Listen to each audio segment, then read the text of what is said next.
ওই শালার ঘরের শালি আমাকে একেবারে 14 ঘাটের পানি খাওয়ারে চাই। ও আবার যদি ওর সাথে আমার দেখা হয় আমি ওকে একেবারে ফিটিং করে ছাড়বো, তাই না? হ্যাঁ লক্ষ টাকা তুই কার কথা বলছিস রে? ওই যে জমরিগর,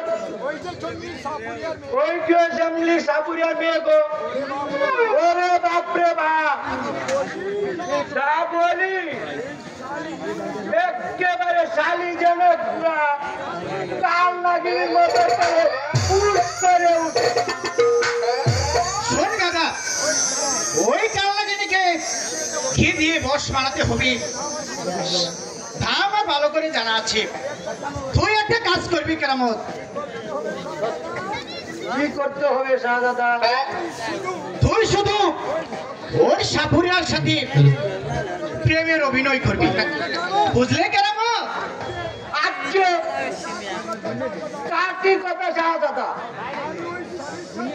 আমি ওই শালির সাথে এমন অভিনয় করবো যে তারপর ওই শালিকে একেবারে আমি পিটি।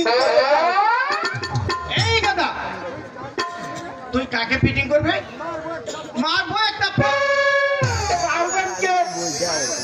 তারপর মারবেন কেন? আপনি তো বলছেন ওই সাপুরিয়ার মেয়ের সাথে প্রেম প্রেম খেলা করতে।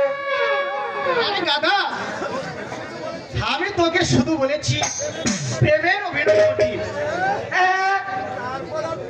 তারপর আমি ওকে, আপনি ওকে করে ফিটিং করে যাবেন, তাই না শাহজাদা? এই হলো ফিটিং কাকে বলে? এই তো কাটি কথা শাহজাদা, কাকে বলে এটা ওই নাগিনীর কাছে গেলে বুঝতে পারবেন।